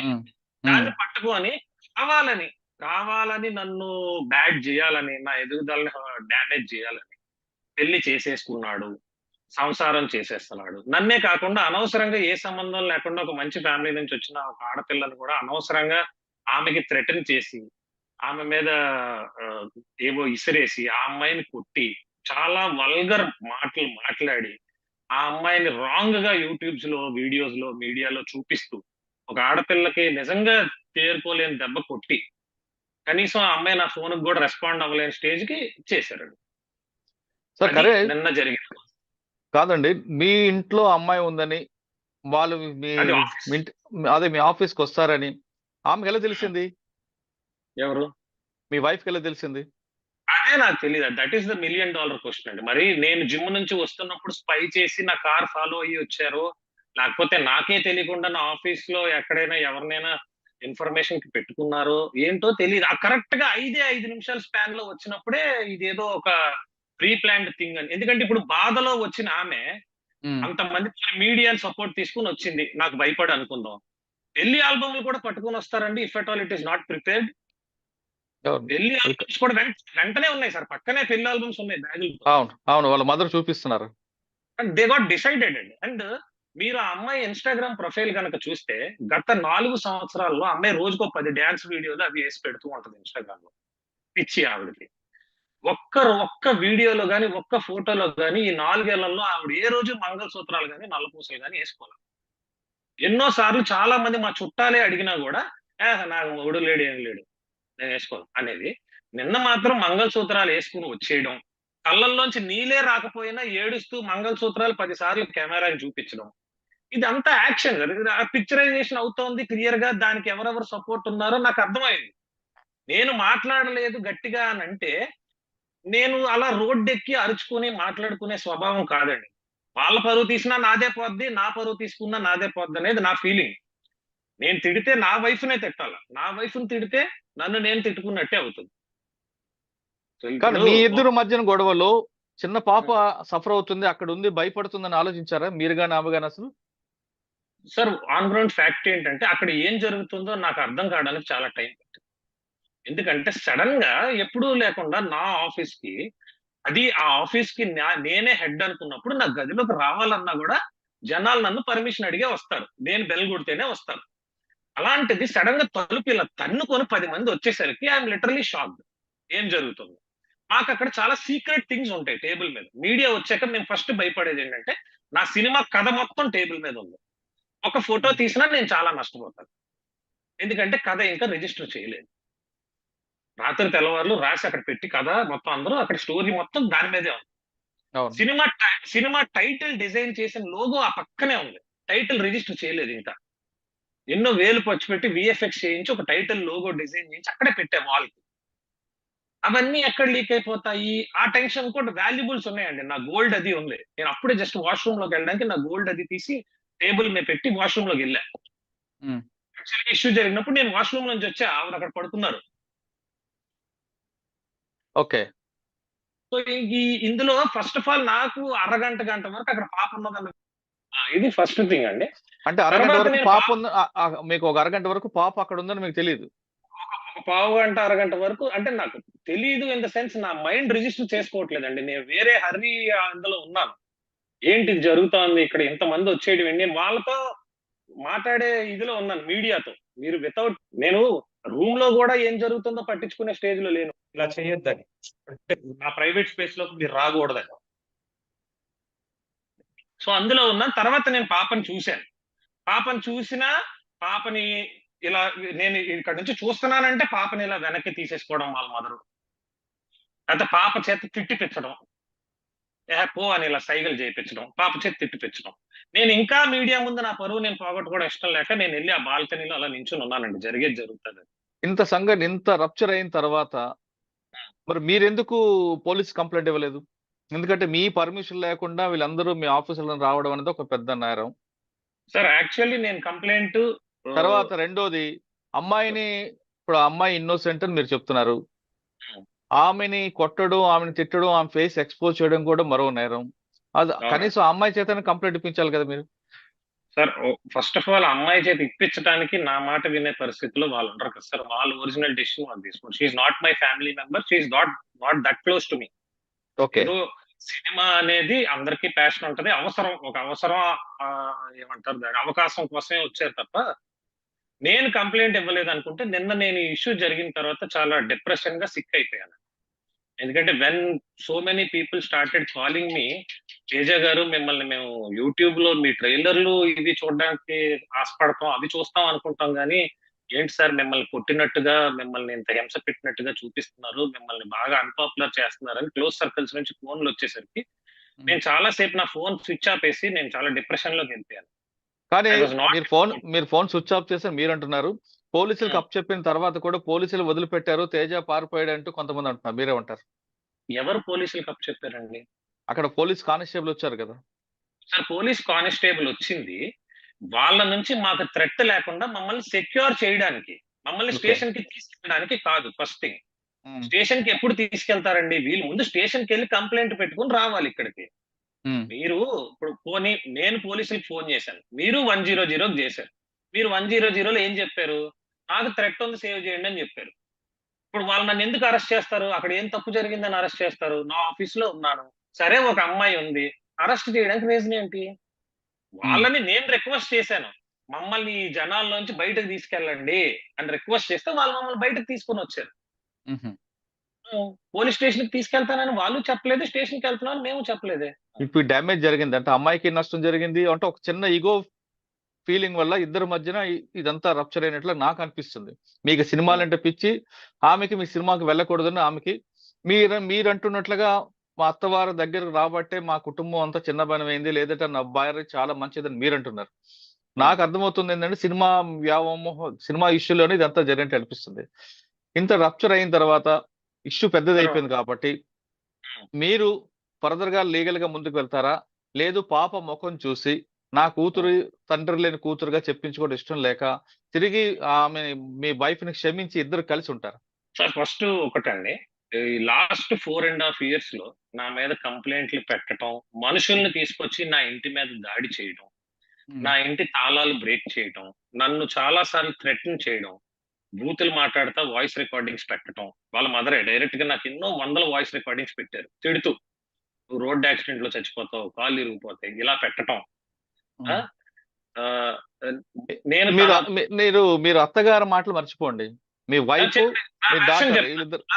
నా నష్టం చెప్తున్నాను సార్. ఇన్ని జరిగినా కూడా ఈ రోజు వరకు వాళ్ళకి ఎగెనిస్ట్ గా నేను ఒక్క కంప్లైంట్ గాని, ఒక మాట తిట్టడానికి వాళ్ళ ఇంటికి వెళ్ళటం గాని, ఒక యాక్షన్ తీసుకోవటం గాని ఏమీ చేయలేదు. రీజన్, నేను కూడా అటాక్ చేస్తే అది యుద్ధం అయిపోతుంది. అది ఎప్పుడైతే వార్ అవుతుందో జీవితంలో కలము. వాళ్ళే యుద్ధం చేసి చేసి అలిసిపోయి మళ్ళా వచ్చేస్తారు. నా కూతురికి నేను కావాలి, ఆడపిల్ల, మగపిల్లోడు అయితే ఓకే, ఆడపిల్లకి ఫాదర్ ఉండాలి, మ్యారేజ్ చేయాలి, కాళ్ళు కడగాలి, చాలా ఉంటాయి. నాకు కూడా కోరికలు, రెస్పాన్సిబిలిటీస్ ఉంటాయి. తన పేరు కూడా వెంకట సాయి మోక్షిత, నా పేరే తనకు పెట్టాను, వెంకట సాయి మోక్షిత, నా పేరే పెట్టాను. జాగ్రత్తగా జాతకం చూసి సింహరాశి పుబ్బా నక్షత్రంలో సిజేరియన్ చేసి మరీ పుట్టించానండి. ఆ పుబ్బా నక్షత్రంలో పుట్టే వాళ్ళందరికీ లైఫ్ బాగుంటదని జ్యోతిష్యులు చెప్తే ఆమె డెలివరీ డేట్ కన్నా ముందు పుట్టించానండి, సిజేరియన్ చేయమని అడిగాను డాక్టర్స్. ఓకే. ఆమె పుట్టినప్పుడు ఉండే స్టెమ్ సెల్ అని కూడా అప్పట్లో, ఇప్పుడంటే ఫేమస్ అయిపోయింది, 2016 లో nobody knows, only Aishwarya Rai చేయించింది. ఓన్లీ యాక్ట్రెస్ ఐశ్వర్య రాయ్ గారు వాళ్ళ పాపకు చేయిస్తే నేను 2 lakhs స్పెండ్ చేసి ఆ స్టెమ్ సెల్ ప్రొటెక్ట్ చేయించాను. ఓకే. లైఫ్ టైమ్ లో తనకి గాని తన మదర్ కి గాని ఎటువంటి హెల్త్ కాంప్లికేషన్, ఎందుకంటే వాళ్ళ ఫ్యామిలీ బ్యాక్గ్రౌండ్ లో ఆల్రెడీ క్యాన్సర్ ఉంది కాబట్టి వీళ్ళకి ఎటువంటి హెల్త్ కాంప్లికేషన్ రాకూడదని ఆ స్టెమ్ సెల్ ప్రిజర్వ్ చేయించాను. ఆ ట్రీట్మెంట్ కి ఉపయోగపడాలని అంత ముందు చూపుతో, పాప మీద ప్రేమతో చేసినవే. కానీ ప్రతి దానికి మనిషికంటూ ఒక సహనం ఉంటుంది సార్. నిన్న జరిగింది ఇది నేను సహనం కోల్పోయే సంఘటన. ఎందుకంటే నా సైలెన్స్ ని చాతకానితనంగా తీసుకున్న చాలా మీడియా ఛానల్స్, నా సైలెన్స్ ని చాతకానితనంగా తీసుకున్న నా వైఫ్ అయితే ఎవరు, వాళ్ళ మదర్ అయితే ఎవరు, ఈ 4 ఏళ్ల నుంచి ఎన్నిసార్లు రాయిలు ఇచ్చి కొడుతున్నా దెబ్బలు తింటున్నాడు కానీ తిరిగి కొట్టట్లా అనే ఉద్దేశంలో నిన్న ఇంతటి అఘాయిత్యానికి పాల్పడ్డారండి. ఎందుకంటే నా మీద మా నాన్నగారే ఎప్పుడు చేయి చేసుకోలేదు పుట్టినప్పటి నుంచి.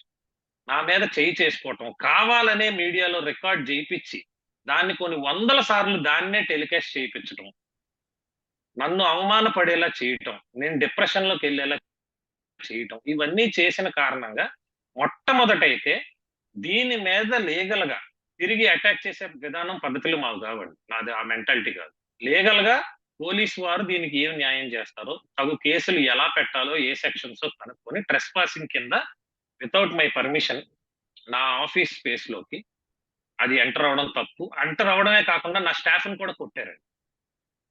నన్ను బయటకు పిలవమని ఫోర్స్ చేసి నా స్టాఫ్ ని కొట్టారు. అది మీడియా కూడా చూశారండి. వాళ్ళ మదరే నా స్టాఫ్ ని కొట్టారు. ఓకే. అక్కడ ఉన్న మీడియా ఛానల్స్ అందరూ చూశారు. నా ఆఫీస్ లో ఉన్న సీసీ కెమెరాస్ లో కూడా రికార్డ్ అయ్యింది. నా ఆఫీస్ లో ప్రతి రూమ్ లో సీసీ కెమెరా ఉందండి, ఇంక్లూడింగ్ ఆ లోపల ఏదో జరిగిపోతుందన్న రూమ్ లో కూడా సీసీ కెమెరా ఉంది.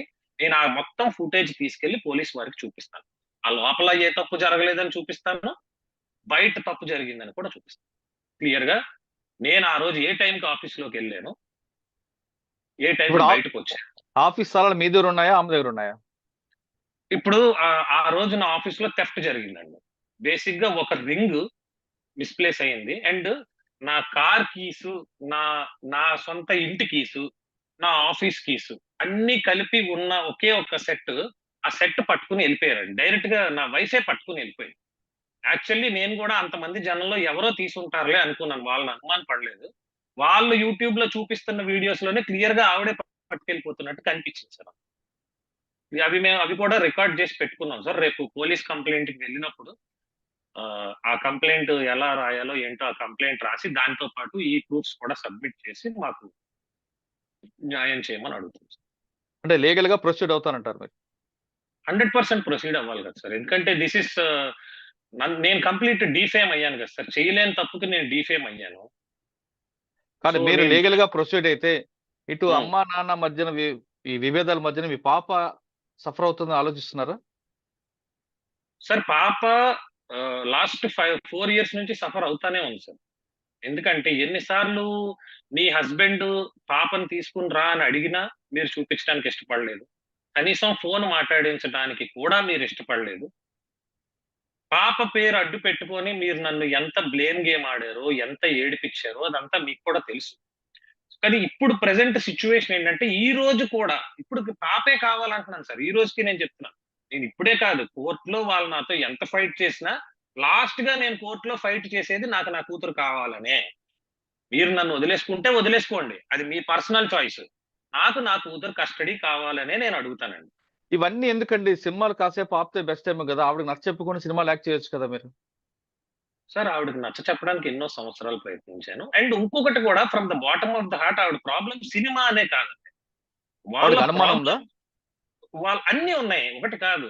వాళ్ళ ప్రాబ్లం ఏంటంటే లొంగాలి, మన చెప్పు మాట వినాలి. ఒక సినిమాల్లోకి వెళ్తే పేరు వచ్చేస్తే మన మాట వినడు, లేదంటే ఇంకొక బిజినెస్ ఏదైనా చేసి పెద్ద ఇదైపోతే మన మాట వినడు. ఉద్యోగం చేసుకుంటే మా నాన్నగారు లాగా పొద్దున్నెళ్ళి రాత్రి వస్తాడు, ఇంట్లోనే ఉంటాడు, జీతం అంతా తెచ్చి ఇచ్చేయాలి. రూల్స్ ఉంటాయి వాళ్ళ ఇంట్లో చాలా. కార్డు తన దగ్గరే ఉండాలి, శాలరీ పడగానే తనకి లెక్కలు చెప్పాలి, ఇవన్నీ ఉంటాయండి. This is not the life which our parents taught us. మా ఇంట్లో మా ఫాదర్ ఒక రియల్ ఎస్టేట్ బిజినెస్ మ్యాన్ అండి. మా ఫాదర్ మాకు ఏం కావాలంటే అది ఇస్తారు, మాకు ఫ్రీడమ్ ఇచ్చారు మా ఫాదర్. మా ఫాదర్ ఏం చెప్పారు, నేను సినిమాలు చేయాలని ఎక్స్ప్రెస్ చేసినప్పుడు ఫస్ట్ నువ్వు బుద్ధిగా గవర్నమెంట్ జాబ్స్ రాయడం ట్రై చేయి. గవర్నమెంట్ జాబ్ వచ్చాక కూడా సినిమా చేయడానికి గవర్నమెంట్ అవకాశం ఇస్తుంది. చాలా ఫీల్డ్స్ లో ఉన్నాయి. ప్రతి తండ్రి తల్లి, అవునండి, ప్రతి తల్లిదండ్రులు చెప్పే మాట అవి. మా గ్రాండ్ ఫాదర్ కూడా డ్రెడ్జింగ్ కార్పొరేషన్ లో మేనేజర్ గా చేశారు. ఆయన చాలా విపరీతమైన, ఆయన పెద్ద కవి, ఆయనకి ఆంధ్ర రత్న అని బిరుదు కూడా ఉంది. ఆయన ఆ కవిత్వాలు రాయడానికి వెళ్ళేవారు, ఆయన బాల్ బ్యాడ్మింటన్ ప్లేయర్, క్రికెట్ అన్ని చేసేవారురా ఉద్యోగం చేస్తూనే. నువ్వు కూడా అలానే చేసుకోవచ్చు. చాలా మంది ఎగ్జాంపుల్ ఉన్నారు. ఎన్టీఆర్ గారు గవర్నమెంట్ ఎంప్లాయే, బ్రహ్మానందం గారు గవర్నమెంట్ ఎంప్లాయే. ఇలా రెఫరెన్స్లు చెప్పి నన్ను ఒప్పించి నా చేత ఉద్యోగం రాయించారు. నేను కూడా జాబ్ వచ్చాక ఫ్యామిలీ సెక్యూరిటీ కోసం ఆ జాబ్, ఫ్యామిలీ జాబ్ రెండే చూసుకున్నాను. అవకాశం వచ్చిన వెళ్ళాను తప్ప అవకాశం కోసం జీవితాన్ని వదిలేలేదండి. అవకాశం ఎత్తుకుంటూ వస్తే వెళ్ళాం. ఇప్పుడు ఒక సినిమాలో మన పక్కన ఒక మనిషి ఉన్నారంటే ఆ అమ్మాయికి మనకి అక్రమ సంబంధం. ఒక అమ్మాయి మన ఫోటోకి ఎక్కడ సోషల్ మీడియాలో ఒక లైక్ కొట్టిందంటే ఆ అమ్మాయి నీతో అక్రమ సంబంధం. ఇంకా అక్రమ సంబంధం అనేది నేను చాలా మంచి పదం వాడుతున్నానండి. వాళ్ళ నోటితో వచ్చే మాటలు అంటే దాంతో పడుకున్నావు, దీంతో పడుకున్నావు, నీకు వర్జిన్లు కావాలి, నీకు అమ్మాయిల్ని ట్రాప్ చేస్తావు. కొన్ని వందల మంది అమ్మాయిలకి మెసేజ్లు పెట్టిందండి ఈవిడ. నా సోషల్ మీడియాలో నన్ను ఫాలో అవుతున్న ప్రతి అమ్మాయికి మెసేజ్లు పెట్టి, నువ్వు ఎందుకు నా మొగుడు ఫోటోకి లైక్ కొడుతున్నావు, నువ్వు నా మొగుడు, నీకు నా మొగుడికి ఏంటి సంబంధం, నువ్వు వాడితో పడుకున్నావా, ఇంత పచ్చిగా కొన్ని వందల మందికి మెసేజ్లు పెట్టి నన్ను డిగ్రేడ్ చేయడం గత 4 ఏళ్లుగా జరుగుతా ఉంది ఇది. ఓకే సార్, ఫైనల్ గా చెప్పండి, ఇష్యూని ఇక్కడితో క్లోజ్ చేస్తారా లేదు లీగల్ గా ప్రొసీడ్ అవుతారా? జరిగింది ఒక పేటకాలానికి మొదలు పెడతారా? ఎందుకంటే మీరు అంటున్న మాటల్లో నాకు అర్థమవుతుంది ఏంటంటే, మీకు మీ వైఫ్ కావాలి, మీ పాప కావాలి ఎప్పటికైనా. వాళ్ళిద్దరి మీద ప్రేమ మీకు ఇప్పటికీ ఉన్న విషయం నాకు అర్థమవుతుంది. సార్ ఇప్పుడు ప్రేమ లేకుండా ఎవరికీ ఉండదండి. ప్రేమ లేకుండా పోదు, ఎవరికి పోదు. ఎందుకంటే ఫ్రాంక్‌గా చెప్పాలంటే they are my family. Okay, నాకు తెలుసు దే ఆర్ బీయింగ్ మిస్‌గైడెడ్ అనేది నాకు తెలుసు. అవును, మీరు అది నమ్మినప్పుడు ఈ విషయాన్ని వదిలిపెడితే బెటర్ ఏమో కదా. కాకపోతే వదిలిపెట్టడానికంటే సార్, ఇప్పుడు నేను ఇలాంటి విషయాలు ఇప్పుడు ఒక 10 సార్లు వదిలేశాను. ఈ రోజు ప్రపంచానికి తెలిసింది. కానీ ఇలాంటివి ఇంతకన్నా దారుణమైనవి పోలీస్ స్టేషన్లకి మాట్లాడితే, షూటింగ్‌కి వెళ్ళానంటే ఏదో ఒక స్టేషన్‌లో ఏదో ఒక కంప్లైంట్ పెట్టేవారు. ఓన్లీ దిశలోనే కాదండి, నా మీద ఇంకొక స్టేషన్‌లోకి వెళ్ళి నా పేరు మీద ఉన్న కారు తను వాడుతున్నాడు అని కేసు పెట్టారండి. అక్కడ ఉంటే హైదరాబాద్ షూటింగ్ లో ఉంటే అర్జెంట్ గా స్టేషన్ కి రావాలని పిలిపించడం అలవాటు. ఒకసారి అయితే నా చీరలు పోయాయని కంప్లైంట్ పెట్టింది నా మీద వెళ్ళి. ఏదో ఒక రకంగా స్టేషన్ కి పిలిపించడం, షూటింగ్ లో ఉండకూడదు, కంఫర్టబుల్ గా ఉండకూడదు, పిలిపించాలి. మన ప్రొడ్యూసర్లు ఎలా పంపిస్తారండి? మనం నమ్ముకొని మన డేట్లు తీసుకుంటారో పంపరు. పోలీసులు నాకు ఫోన్ చేసి వస్తావా రావా అని కాల్స్ వస్తుంటాయి. నువ్వు రావాలి కంపల్సరీ అంటారు. ఈ రెండిట్ల మధ్యలో ఎన్నోసార్లు నలిగిపోయాను సార్. నలిగిపోయినా ఎప్పుడు నేను లీగల్ గా యాక్షన్ తీసుకోవాలా? ఏ లీగల్ గా యాక్షన్ తీసుకోలేదండి. వాళ్ళ ఫాదర్ మీద ఏదో పెద్ద ఇది వచ్చేసి టీవీల్లో వాళ్ళ ఫాదర్ డబ్బులకి ఉద్యోగాలు అమ్ముకుంటాడు, అక్రమంగా నేవీ ఉద్యోగాలు అని చెప్పి అన్ని ఛానల్స్ లో వచ్చేసింది. వాళ్ళ ఇంటికి పెద్ద గొడవకు వచ్చేసారు. మేము విడిపోయి ఉన్నప్పుడే వాళ్ళ ఇంటికి కొట్టడానికి 10 మంది 15 మంది వచ్చేసి మాకు అన్యాయం చేశారు, మా డబ్బులంతా దొబ్బేసి మాకు ఉద్యోగాలు ఇవ్వలేదు అని చెప్పి గొడవకు వస్తే నేనే వెళ్ళి ప్రొటెక్ట్ చేశానండి వాళ్ళ ఫ్యామిలీని. లేడీస్ ఉన్నప్పుడు వచ్చి అటాక్ చేస్తే విడిపోయి ఉన్నా నేనే ప్రొటెక్ట్ చేశాను. ఇంకొక ఇన్సిడెంట్, ఎల్జీ పాలిమర్స్ లో గ్యాస్ లీక్ ఇన్సిడెంట్ అయిందండి మేము విడిపోయి ఉన్న టైమ్స్ లో. అవును, గోపాలపట్నం. ఆ రోజు కూడా విడిపోయి ఉన్నప్పటికీ ఒక్క మాట లేకపోయేటప్పటికి పరిగెట్టి కార్ వేసుకుని వాళ్ళ ఇంటికి వెళ్ళి వాళ్ళందరినీ నా కార్లోకి ఎక్కించుకుని భీమిలి తీసుకెళ్లి హోటల్లో రూమ్ వేసి అక్కడ ఉంచాను సార్ 2 days. భీమిలి తీసుకెళ్లి విత్ మై ఓన్ మనీ. వాళ్ళు నాతో ఎవరు మాట్లాడకపోయినా పర్లేదు, ఈ సిచ్యువేషన్ లో ముందు వచ్చి కార్ ఎక్కండి, అర్జెంట్ గా ఇక్కడ నుంచి వెళ్ళాలి, డేంజర్ అంట అది పీలిస్తే అని చెప్పేసి తీసుకెళ్లిపోయి భీమిలిలో 2 days ఉంచి అదంతా క్లియర్ అయ్యాక తీసుకెళ్లి వాళ్ళ ఇంట్లో దింపానండి. మరి నేను 4 ఏళ్ల నుంచి వాళ్ళ బాగోగులు పట్టించుకోలేనోండి అయితే ఈ ఇన్సిడెంట్స్ అన్ని దేనికి నిదర్శనమో అది జనాలో మీడియాలో ఆలోచించారు. ఇలా చెప్పుకుంటూ పోతే ఇంకా చాలా ఉన్నాయండి. ఇప్పుడు నేను ఒకటే క్వశ్చన్ అడుగుతున్నాను. ఇప్పుడు ఆ అమ్మాయి నేను 20 మందితో తిరిగాను అంటుంది. ఇలానే నేను కూడా ఆ అమ్మాయి 10 మందితో తిరిగింది అని అనడం నాకు సులువైన మాటే. తప్పు కాదు సార్, నా పరువే పోతుంది సార్. నా వైఫ్ తిట్టుకుంటే నా పరువే పోతుంది. ఆ అమ్మాయికి అది లేదా? నీకు బాటమ్ ఆఫ్ ద హార్ట్ లో నీకు తెలుసు నీ హస్బెండ్ ఎలాంటి వాడు. 5 years రిలేషన్ లో నీకు తెలియదా నీ హస్బెండ్ తిరిగే క్యారెక్టరా తిరగలేని క్యారెక్టర్? ఎవరో చెప్తే నువ్వు ఎలా నమ్ముతున్నావు? నీ కళ్ళతో చూసావా? సరే, నిన్న వచ్చావు, నీ కళ్ళతో చూసావు, నీవు హస్బెండ్ కావాలి వదలలేనంటున్నావు కదా, ఒక 2 minutes నీ హస్బెండ్ తో అసలు ఏం జరుగుతుందో కనుక్కోలేకపోయావా? ఆ అమ్మాయి ఎవరు, ఇక్కడ ఎందుకుందని కనుక్కోలేకపోయావా? డైరెక్ట్ గా నువ్వు మనిషిని కొట్టటానే, అంటే కెమెరాస్ ఉన్నాయి, ప్రిపేర్ అయ్యి వచ్చావు, మనిషిని కొట్టాలి ఆ వీడియోలు వేసుకోవాలి అని ప్రిపేర్ అయ్యి వచ్చావు. ఒక మాటైనా నాతో మాట్లాడావా? అమ్మాయి ఎవరనైనా అడిగావా? పోనీ ప్రేమగా వద్దు, అరుచుకుంటూనే మాట్లాడచ్చు కదా ఒక మాటైనా. డైరెక్ట్ గా మనుషుల్ని అటాక్ చేయడానికి ఎందుకు వచ్చారు? కానీ ఇప్పుడు మీరు ఇంకొక పాయింట్ గుర్తుపెట్టారా? మీ ఇద్దరి మధ్యన ఆ అమ్మాయి కూడా సఫర్ అయింది కదా. ఎవరండి? ఇప్పుడు మీకు అంతే కదండి. ఇప్పుడు నన్ను టార్గెట్ చేస్తే నా చుట్టూ ఉన్నప్పుడు ఆ అమ్మాయి ఏంటి సార్, ఈ రోజు నా ఫాదర్ ఇంటర్వ్యూస్ తీసుకున్నారు సార్ ఎవరో మీడియా వాళ్ళు. నేను అదే మీడియాని మీ సందర్భంగా క్వశ్చన్ చేస్తున్నా. అంటే నేను ఎవరికి ఇంటర్వ్యూ ఇవ్వను సార్, నాకు ఇంట్రెస్ట్ ఉండదు. ఇదే నేను నా ఫస్ట్ అండ్ లాస్ట్ ఇంటర్వ్యూ. మా ఫాదర్ ఇంటికి వెళ్ళి ఇంటర్వ్యూ తీసుకున్న వాళ్ళు ఎందుకు ఆ అమ్మాయి ఫాదర్ని ఒక్కసారి కూడా చూపించట్లేదు? అడగచ్చు కదా, అమ్మ ఇందులో ఎంత నిజం ఉంది, మీ అల్లుడు మంచోడ, అతని దగ్గర కూడా ఇంటర్వ్యూ తీసుకోవచ్చు కదా. మా ఫాదర్ పేర్లు పెద్దగా టీవీలో వేస్తున్నారు, వాళ్ళ ఫాదర్ని ఎందుకు చూపించట్లేదు? వాళ్ళ ఫాదరే ఉద్యోగాలు వేయించాడు, వాళ్ళ ఫాదర్ కార్లు కొన్నాడు, ఇల్లులు కొన్నాడు, కట్నాలు ఇచ్చాడని ఎలిగేషన్స్ పెట్టినప్పుడు అవన్నీ మీ ఫాదర్ చేశాడా లేదా అని టీవీలో చూపించచ్చు కదా. ఈ సో కాల్డ్ ఛానల్స్ అన్ని వెళ్ళి ఎందుకు నా ఫ్యామిలీని టార్గెట్ చేస్తున్నారు సార్? ఎవరికైనా ఈ వీడియోస్ అన్ని 2 రోజుల నుంచి చూసే ప్రతి మానవత్వం ఉన్న మనిషికి క్లియర్ గా అర్థమయ్యే విషయం ఏంటంటే ఈ అబ్బాయిని టార్గెట్ చేస్తున్నారు. Clearly he's being targeted. నేను ఎందుకు నిన్నటి నుంచి నేను మాట్లాడట్లేదు బయటకంటే నేను దీన్ని పెంచుకోవడానికి ఇష్టపడలేదు.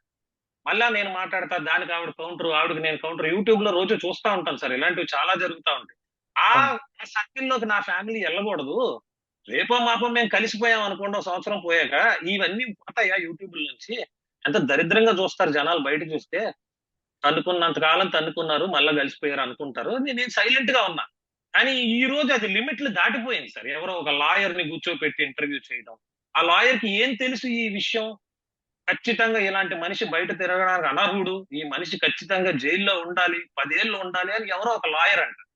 లా అంటే మీనింగ్ తెలుసా అతనికి? Law is something which catches that కాటా. అవును. న్యాయ దేవత కాటా పట్టుకుంటా సార్. నేను ఒక లిబ్రా, ఓకే, లిబ్రా కాటా పట్టుకుంటది.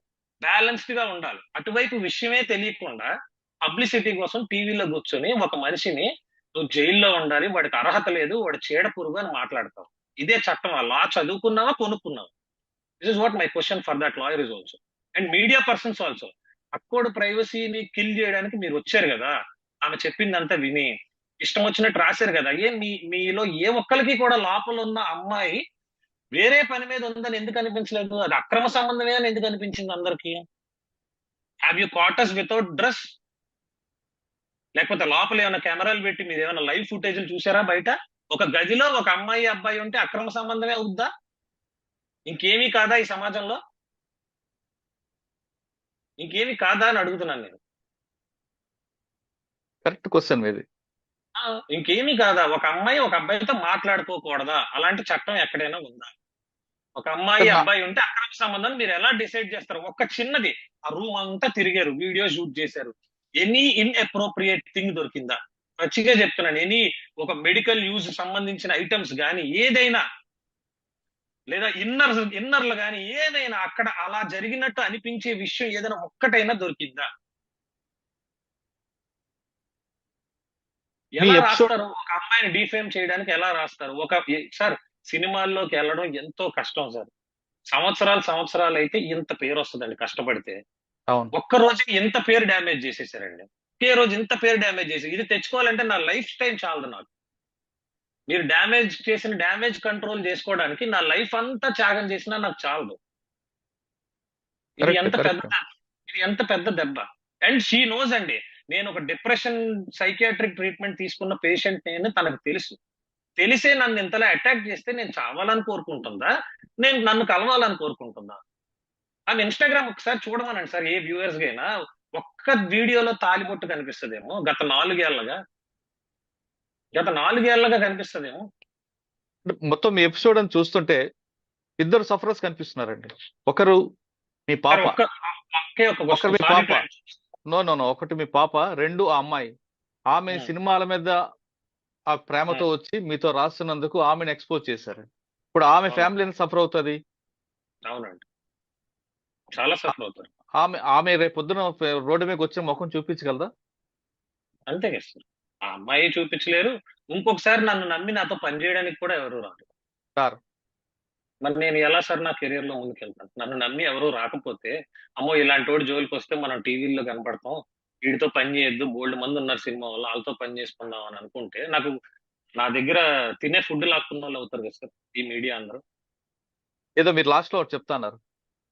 ఇప్పుడు ఇంత బాధలో వచ్చిన వ్యక్తి పెళ్లి ఆల్బమ్స్ తేడం వదిలేండి, ఎంత క్రూయల్ మైండెడ్ లేకపోతే కార్ తాళాలు, ఆఫీస్ తాళాలు, ఇంటి తాళాలు పట్టుకుపోతారు వాంటెడ్లీ పట్టుకెళ్ళిపోయారు అన్నది ఆ వీడియోస్ లోనే ఉంది. లేదంటే నేను పంపిస్తాను సార్. నేను స్క్రీన్ రికార్డ్ చేసుకున్నా. వాళ్ళు వేసిన సుమన్ టీవీ ఏవో ఛానల్స్ లో వేసిన వీడియోస్ క్లియర్ గా కీస్ పట్టుకొని వెళ్ళిపోతున్నాం సార్. నేను అక్కడ ఆ పోలీసులతో మాట్లాడే ఆ టెన్షన్ లో, కిందకి దిగే ఆ టెన్షన్ లో ఉంటే కీస్ పట్టుకెళ్ళిపోయారు. రింగ్ ఒకటి పోయింది, మరి అది ఎవరు తీసారో తెలియదు. కంప్లైంట్ ఇస్తాను సార్, డెఫినెట్ గా నేను కంప్లైంట్ ఇస్తాను సార్. నిన్ననే నేను ఇవ్వాలి సార్. నేను ఎందుకు ఆగాను అని అంటే, నాకు ఇష్యూ పెద్దది చేసుకోవద్దు, ఎక్కడైనా అనవసరంగా నా ఒక స్పీడ్ గా ఏదైనా చర్య తీసుకుంటే అది అనవసరంగా నా కూతురికి, మా రిలేషన్ కి ఎఫెక్ట్ అయిపోతుందేమో అనే భయంతో నేను ఆలోచించి ఆగాను. కానీ ఆగినా కూడా అది ఇంకా సాగుతానే ఉందండి. అది యూట్యూబ్ లో కానీ టీవీస్ లో కానీ ఎక్కడ నన్ను డిఫేమ్ చేయడం అనే కంకణం కట్టుకున్న వారు ఎవరు కూడా ఎక్కడ ఆగటం లేదు. వాళ్ళు అలా సాగుతానే ఉంది. నాకు కూడా ఎవరెవరో ఫోన్ చేస్తున్నారు, లైవ్ లో మాట్లాడండి అంటున్నారు, సడన్ గా ఫోన్లు చేస్తున్నారు, ఆ ఛానల్ అంటున్నారు, ఈ ఛానల్ అంటున్నారు, లైవ్ లో మాట్లాడు, ఆవిడ మిమ్మల్ని క్వశ్చన్ అడిగింది, మీరు ఆన్సర్ చెప్పండి అంటున్నారు. ఏంటి నాకేం అర్థం అవట్లేదు. మార్నింగ్ నుంచి నా ఫోన్ ఖాళీ లేనండి. ఇప్పుడు మీతో మాట్లాడుతుంటే కూడా నాకు ఒక 10-15 కాల్స్ ఎవరెవరో కూడా తెలియదు ఫ్రమ్ అన్నోన్ నంబర్స్. ఓకే. ఈ పొజిషన్ ని నేను ట్యాకిల్ చేసుకోలేకపోతున్నాను sir. I have to move legally, not only on my wife, to all the trespassers who have come in the yesterday's incident. నా తలుపు దాటి లోపల అడుగు పెట్టిన ప్రతి వ్యక్తి పైన కేసేస్తాను. నేను కేసేస్తుంది నా వైఫ్ మీదో ఇంకొకరి మీద కాదు. All the trespassers with video proofs ఎవరైతే అడుగు పెట్టారో. తర్వాత నా వైఫ్ ఇల్లీగల్ గా తప్పుగా ఒక వ్యక్తిని హ్యాండిల్ చేయడం, నన్ను తప్పుగా హ్యాండిల్ చేయడం, తనని తప్పుగా హ్యాండిల్ చేయడం, నిజాలు తెలుసుకోకుండా. మనం చూసిందంతా ఒకటే అనుకుంటే సార్, ఇప్పుడు ఆ అమ్మాయి నాకు చెప్పకుండా తను దుబాయ్ వెళ్ళి ఏవో చిన్న బట్టలు వేసుకుని వీడియోలు చేసేది. నేను దాన్ని తప్పు కోణంలోనే చూస్తే, నేను నీలా అలాగే ఇంటికి వచ్చి మీ మీద చేతులు చేసుకుంటే ఈ సమాజం ఒప్పుకుంటుందా? చేసుకోకుండానే డొమెస్టిక్ వైలెన్స్ కేసులు పెట్టారు వీళ్ళు. మరి దీన్ని ఏమంటారు? ఏదో కాల్ చేశానని ఏవో యూట్యూబ్ లో వీడియోలు చూపిస్తున్నారు. ఎప్పుడో కూడా నాకు తెలియదు. నేనే కాల్ చేశానని వీడియో, కాల్ ఇరగొట్టే ఫస్ట్ ఫ్లోర్ నుంచి తోసేశానని చెప్పి. ఈ వీడియోలు చూస్తున్న ఎవరికైనా వాళ్ళ మదరు, ఆ అమ్మాయి బిహేవియర్ ఆ వీడియోస్ లో కరెక్ట్ గా చూస్తే, నేను వాళ్ళని కొట్టానంటే ఎవరు నమ్మరు. ఈ భూప్రపంచంలో ఎవరు నమ్మరు. నేను నిజంగా అంత కోపిష్టోడినే అయితే నిన్న వాళ్ళు కొడుతుంటే ఊరుకొని కూర్చోను. నేను నా కూతురు గురించి ఆలోచించిన కాబట్టే నాకు అంత అవమానం జరిగినా సైలెంట్ గా ఉన్నాను. ఏ ఆఫీసులో నన్ను సార్ అని పోలిస్తారో వాళ్ళే నన్ను ఆ ముఖం చూడడానికి ఇష్టపడలేని పరిస్థితి తీసుకుని వచ్చారు. నా ఫోన్ ఎత్తలేని పరిస్థితి తీసుకుని వచ్చారు. తన కూతురు ముఖం చూసే నిన్న జరిగిన సంఘటనలో నేను వెనకంజ వేస్తున్నాను అంటున్నారు కృష్ణతేజ. కానీ తన అనుమతి లేకుండా ఇంట్లోకి వచ్చి తన పట్లే కాకుండా మిగిలిన ఒక అమ్మాయి పట్ల కూడా దురుసుగా ప్రవర్తించిన తన భార్యతో పాటు మిగిలిన వాళ్ళపై కూడా చట్టపరమైన చర్యలు ఖచ్చితంగా తీసుకుంటాను, లీగల్ గా ప్రొసీడ్ అవుతానంటూ కృష్ణతేజ చెప్తున్నారు. ఇద్దరి మధ్యన ఈగో ఫీలింగే ఈ చిన్న సంఘటనకు వచ్చింది. ముఖ్యంగా ఇక్కడ ఇద్దరు వ్యక్తులు మాత్రం చాలా బాధపడుతున్నారు. ఒకటి, వాళ్ళిద్దరికి పుట్టిన చక్కని పాప. 2, సినిమాల మీద ప్రేమతో ఆయన ఇంటికి వచ్చిన మరో అమ్మాయి. ఆ అమ్మాయిని కూడా ఎక్కువగా ఎక్స్పోజ్ చేయడం పట్ల వాళ్ళ కుటుంబ సభ్యులు కూడా తీవ్ర మానసిక శోభకు గురవుతున్నారు. ఇది కృష్ణతేజ నక్షత్ర మధ్య వివాదంపై విశ్లేషణ. మరో అంశంలో మళ్ళీ కలుద్దాం. అంతవరకు నమస్తే. Thank you Krishna Teja. నా పర్సనల్ రిక్వెస్ట్ అయితే మీరు మరొకసారి మంచి మనసు ఆలోచించి మీరు ముందుకు వెళ్లకుండా అయిందేదో అయిందని కొంచెం తగ్గితే బాగుంటుందని నా పర్సనల్ రిక్వెస్ట్. కానీ మీ వ్యక్తిగతంగా ఏం జరిగింది అనేది నేను చెప్పట్లేదు, కానీ నా పర్సనల్ రిక్వెస్ట్ మాత్రం మీ ఇద్దరు కలిసి ఉండాలి, ఆ పాప ఎప్పుడు చక్కగా ఉండాలని కోరుకుంటున్నాను. Thank you so much.